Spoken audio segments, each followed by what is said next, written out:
Hello everyone, this is Zagany333. And this review is one I've been hyped for a very long fucking time. It is The Devil's Rejects, the sequel to House of Thousand Corpses, and in my opinion, the best of the trilogy. And just an overall fantastic, amazing, wonderful film. It's been a favorite of mine since I watched it when it came out. I pretty much watched it upon release back in 2005. Because yes, this film is from 2005. It is rated R and is 1 hour and 47 minutes. But I watched the unrated cut, so I don't know if there's really a difference between the R and the unrated cut and stuff. But first, let's get into some trivia here. And the trivia is that apparently there's a couple different sources. One says that the word fuck is used 224 times in this film, and another source, I guess, says it was 560. I don't know, but I would agree that the word is definitely used quite thoroughly in this fucking film. But in a way, almost like not too much, really, at least to me. I don't know. I mean, when it's come to most films, I don't feel like profanity is ever used too much. I don't know. I've never really watched one where that's bothered me, but let's get into another one. And this one I actually mentioned last time, which is that Sherry Moon doesn't see this as a sequel, and I agreed with it. I agreed with her statement just because the first one feels like a completely different thing compared to Devil's Rejects and Three from Hell. They're like completely entire different, I wouldn't say genres, but they just feel so distinctly different from each other. The first one compared to the other two, that they don't really, it doesn't in a way feel like a sequel, even though it kind of is, because there's things that carry over and stuff that I'll be getting into. But what's this one about? What's this movie about? Well, after the horrific, crazy shit that's gone down in the first one, basically the Firefly family is getting, in a way, what they deserve. They're at the beginning of the film, they're pretty much besieged upon by police, and they're basically forced out of their home and on the run. And like I also mentioned last time, that's part of at least to me, what makes this film special and what I like about it is it's not just, focused on the home like the first one is. This one, you see them kind of, out and about on the countryside, getting into all sorts of havoc and crazy shit. And I don't know, the formula works. There's other films like Natural Born Killers. I love that movie. As well as, other ones where I just love that kind of formula for some reason. And it works really well here, I would say, with these characters and stuff. Because like I mentioned last time, and that's going to carry over here, the acting is just great, but, between the three of them, the main, antagonists, bad guys that you're following throughout the film, the villains and stuff. And the acting is actually even better now than it was before. That's another thing I'll be getting into. Yeah, you're pretty much seeing them on the run, trying to escape the law, trying to survive and shit, and causing mayhem and stuff. So that's pretty much the plot of this. But it's very well done. And like I also said, here's one of my bullet points. It's the best in the trilogy, and I had always, upon watching it, I always said that there should be another movie, but the one that we got wasn't the one I expected, to be honest with you, because whenever this came out, I always was, constantly raving, man, they need to make another one because this was fucking great. And then I watched the first one and really liked that too. But my thought always would be, that the third one that they would make would either be a prequel to House of Thousand Corpses, or, something that was in between House of Thousand Corpses and The Devil's Rejects. And I'll be getting into that later on, kind of in the spoilers and stuff. I'll maybe touch on it just a little bit before spoilers. But I want to leave one of those reasons out why I felt like the third one should have been that way, at least in a way, in my opinion. I mean, the third one turned out just fine the way it is, but I'll be getting into those details in the spoilers category because I don't want to, ruin shit too much for everybody who hasn't seen these films. Another thing that carries over is excellent choices in music. I would almost say this is probably the best of the trilogy in terms of music as well. Just the songs here, every one of them is just fucking great. I've listened to them outside of the movie. Just great music choices. That's a thing that's in all of Rob Zombie's films. He chooses just great music for set piece moments and stuff. I mentioned that last time. Sorry, I have to fucking relight, of course. Now, here's another thing, which is funny because this is something that's a kind of a rarity. On this channel, I've talked plenty about how I have been lucky enough to see a movie in theaters and love that experience, and it was very memorable and all this. This is one movie where it's not the case. This is a movie that I did not see in theaters and always regretted that. Yeah, this is a movie, I remember the weekend that I wanted to see this movie. It was a movie that I was really wanting to see. I hadn't even seen the first one, like I mentioned last time, but it just looked so fucking incredible to me. The trailer was so awesome. I just was really hyped. Me and a friend were to go see this movie, and we really wanted to, and I really wanted to, and it was just something that didn't end up happening. I wasn't able to go see it, sadly. And, even all these years later, I'm kicking myself in the ass for that one, because to me, like, it's always been a great experience. I've listened, whenever I watched it on surround sound or at a friend's house or whatever, it's always been an incredible, experience. So I can bet that would have been a great one to see in theaters, an awesome one. So for those of you lucky enough to have seen it in theaters, I'm betting you would agree that it was probably an amazing time. But let me get into another thing here. I'm not sure if I should put that in spoilers or not, but I'll leave it for spoilers. There's more hilarious banter, jokes, and stuff. I mean, Sid Haig's Captain Spaulding again, Bill Moseley's back as Otis, and Sherry Moon is still Baby and stuff.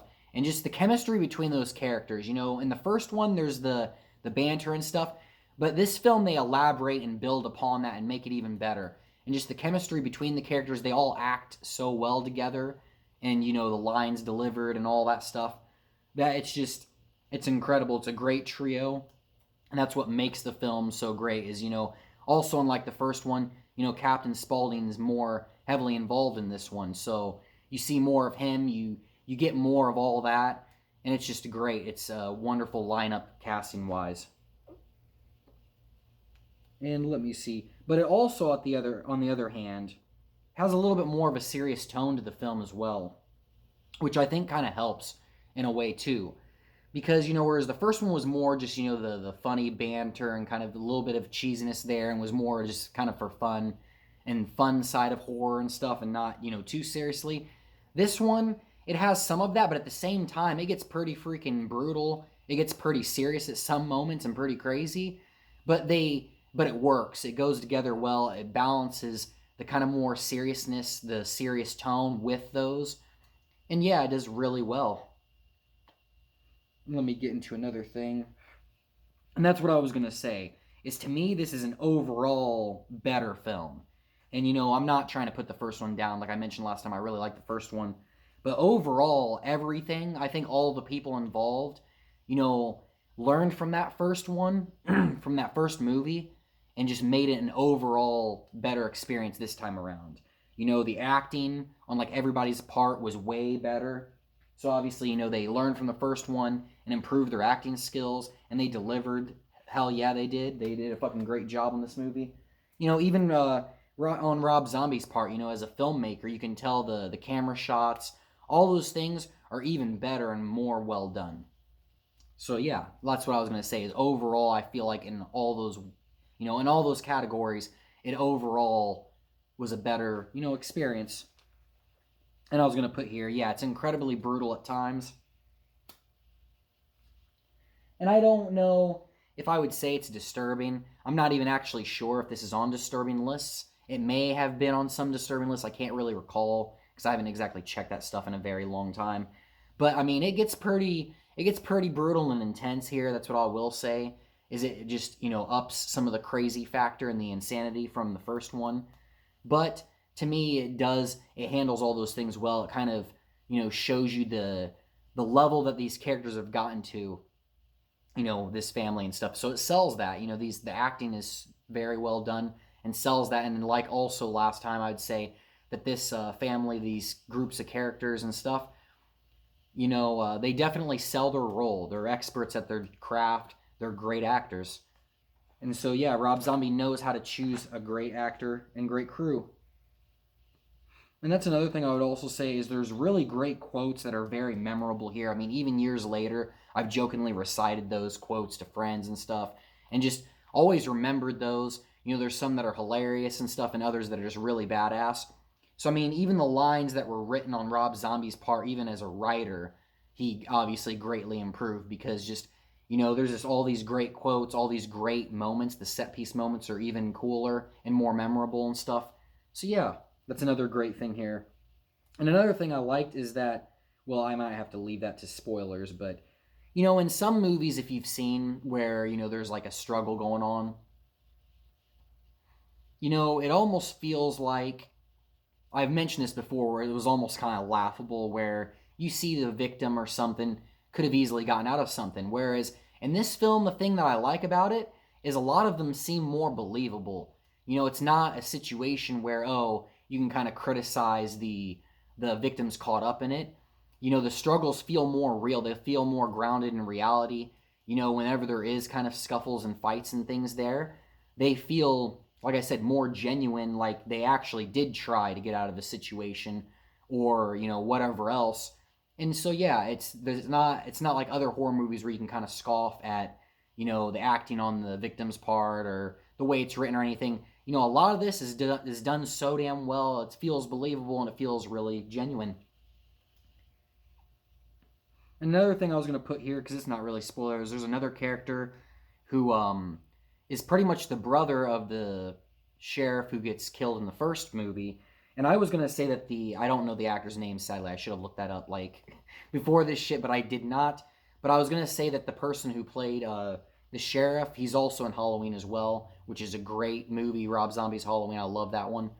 But he did an excellent job acting in this and that as well. I just thought I would mention that he really, delivered on his part as kind of like this, not really antagonistic force because he's actually in a way the good guy, even though he's being kind of a vigilante, and it's kind of the lines kind of blurred there and stuff, and he's kind of losing his mind in a way as well. A lot of the characters in this movie are losing their mind and shit. But yeah, I was just gonna say that the sheriff did a great job acting as well. I mean, like I said, the acting overall just increased and got way better for this film, and that's kind of why I feel like this is the best, of the three, and just why this one is overall even better than the first one. Here's one thing that normally I would not exactly criticize, but I usually don't really care for, and that is that they did replace the actor who played Mother Firefly. And a lot of times, like, I mean, probably 9 out of 10 times when it comes to kind of any movie. Like, I mean, I remember the Mummy movies, for instance, like the third movie, they replaced, I think Evelyn was her name. I love those movies. But when they replaced her, I was so pissed. And just other things like that. Whenever they replace an actor and, a memorable, good actor and stuff, usually, to me, that's a bad choice. And usually that takes me out of the experience or I don't really care for it. But I feel like this is one of those very rare circumstances where, at least for me, I didn't really notice it just because she was a very minor character in the first one. And in a way, I would say it was almost a good thing because, at least to me, the actress who played her in this one did such a good job as well. Because, like I said, all the acting across the board feels way more genuine and way more better. So, in a way, this was one of those rare circumstances where that replacement actually, helped heighten this film even more. It was a really good it was a really good choice that Rob Zombie made when it came to a replacement for that role. And I won't be able to actually get into the details of it, but I thought I would mention it anyways. I feel like this has one of the best like movie endings in general.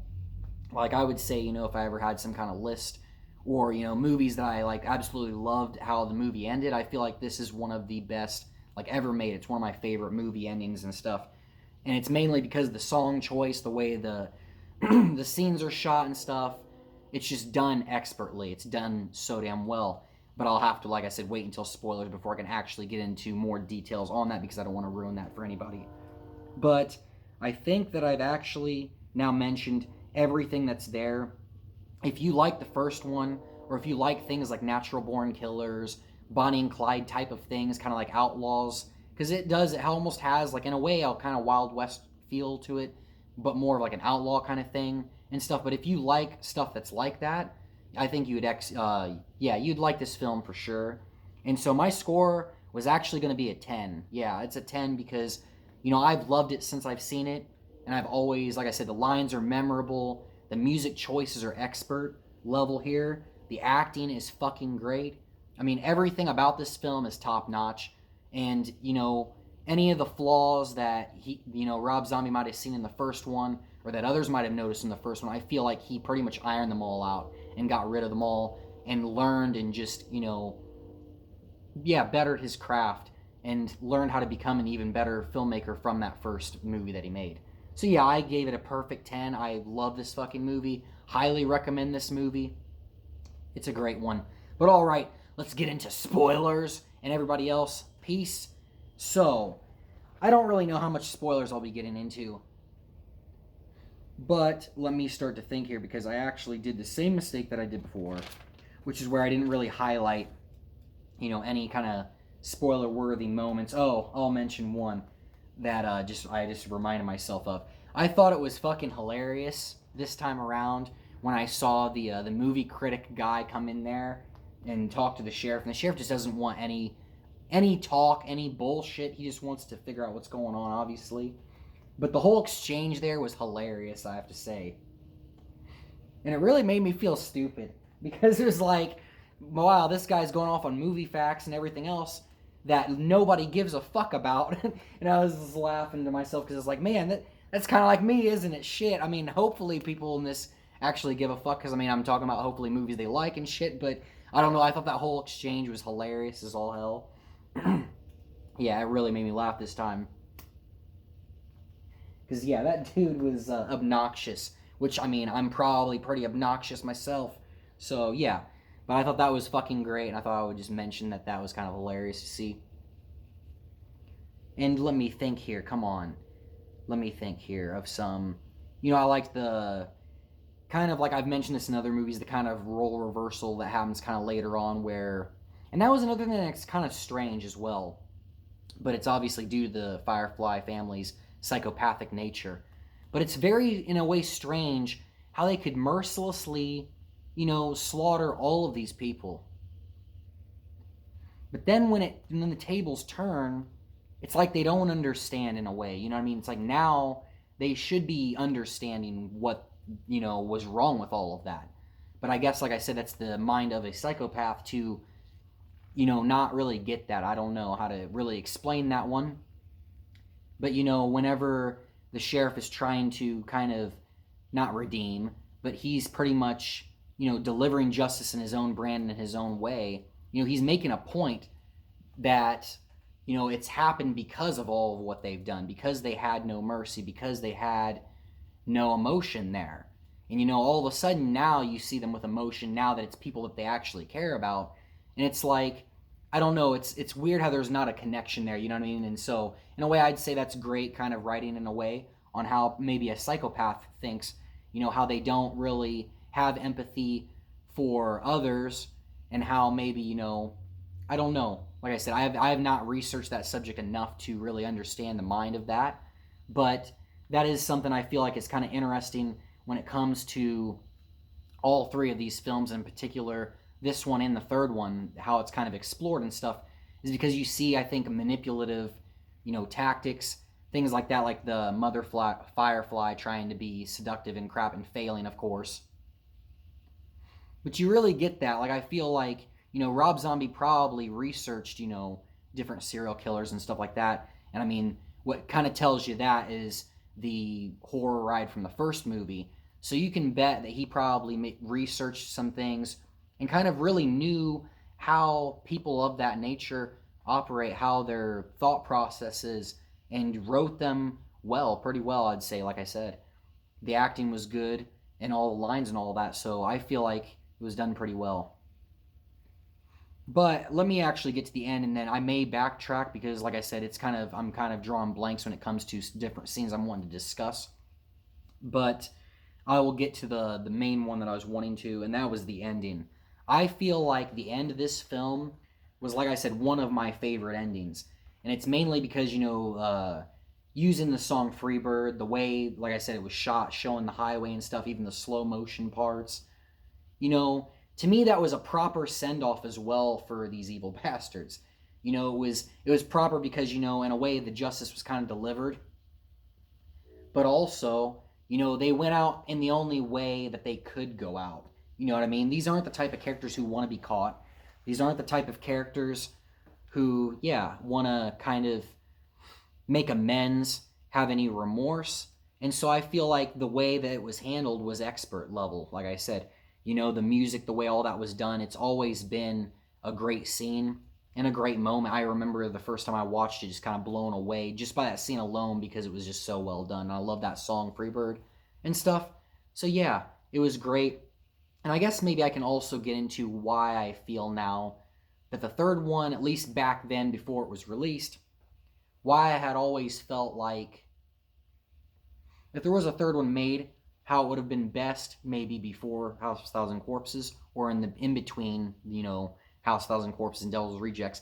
And that mainly goes to what I said. I feel like when it comes to storyline wise, at least for me,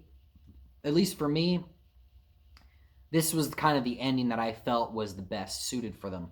So, you know, when it came around time the third one was released, in a way I felt disappointed. You know, I was definitely hyped and happy to finally see a third one.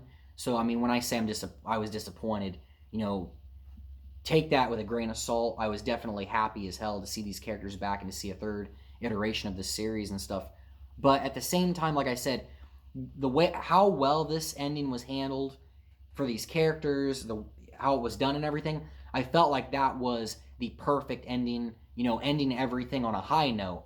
So even though I wanted to see more of this, like, universe, whatever you'd want to call it, even though I wanted to see more of these characters, more of that, in a way, like I said, I felt like it was the perfect kind of end to their storyline.